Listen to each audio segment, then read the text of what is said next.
I would like, if I may, to take you on a strange journey. Alrighty then. It is cold, nippy, foggy, frosty, and the scooter's very cold, so we're going to try and let it warm up. My entire channel, this subject comes up, my entire channel is basically to enjoy the ride, to actually feel like you're kind of in the gopher with me, or, you know, as close to the view of what you'd see on a motorcycle, you know, to begin with, motorcycle, trike, whatever. Because a lot of people my age and older don't get out and ride anymore, and they like the vision of that, the actual visual effect of that. The nose cam always really gives that good effect because you don't see any of the surroundings, and you can, you know, just get the feeling. I get so many, I get more emails than I get responses to the videos on YouTube. I don't know. So anyway, I get emails from people, and mostly older riders and stuff. So it takes so long for the gopher to warm up. I thought I might start a section, and like I said, that wasn't the purpose of my channel to begin with. My channel was the ride. It's important about the ride. The talk was superfluous. It just didn't really. But anyway, so I thought I'd use the time that I know this winter's got to be warming up and stuff for story time. Man, that's lame. But anyway, so I thought I'd tell a story of when I was younger. This was told to my dad from one of the volunteer fire department folks and stuff back in the late 60s, early 70s and stuff. They were out on a run, and I guess a group had left the Grove down here in Crystal Lake. Used to be a night spot. Could have kind of pretty rough back in the late 60s, early 70s.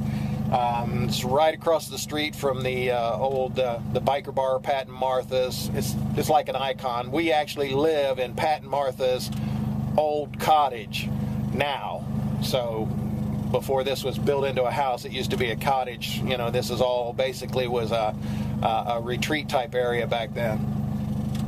So I guess a group of bikers, and this is told through the EMT, the guy that got to it, left the Grove, and they had been drinking, whatever. And I guess one of the girls was really complaining and real aggressive and whatever, and they had gotten on the bikes and they had taken off, and they had went out girl out at 235 and started going down 444 or whatever you want to call it now.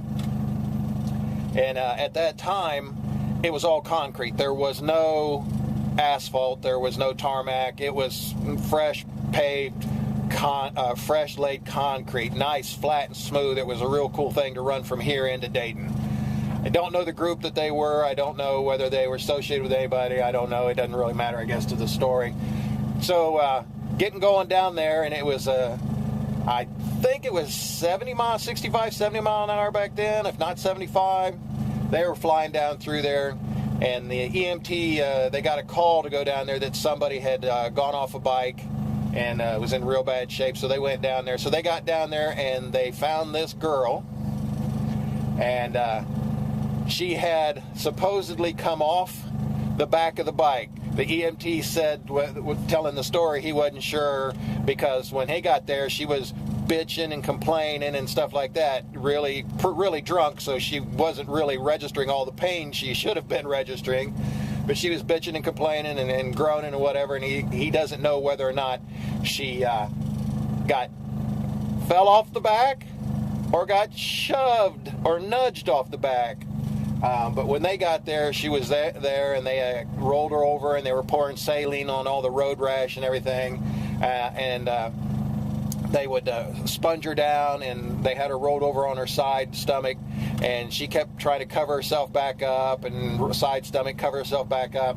And I guess what had happened is she had come off the back, feet straight out, hit flat at 60 whatever mile an hour, didn't roll, didn't tumble, didn't lay down, stayed setting, and slid for yards upon yards on that super abrasive concrete.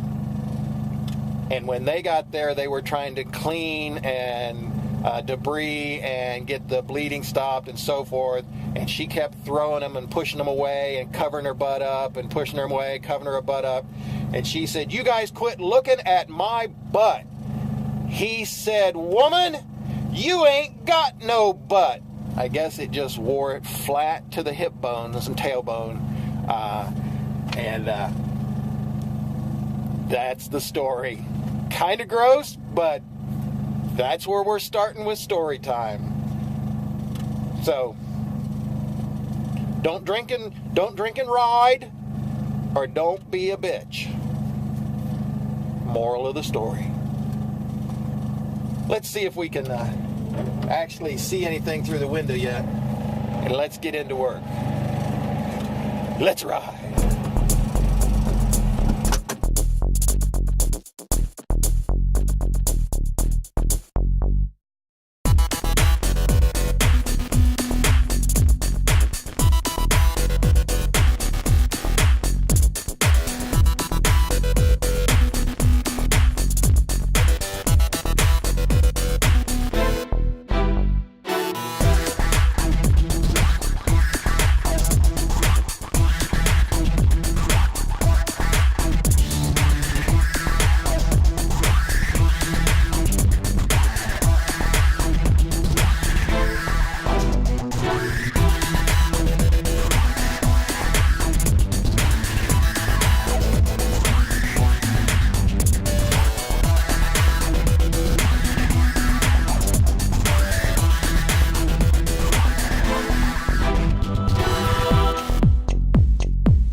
Alrighty, she took pity on us.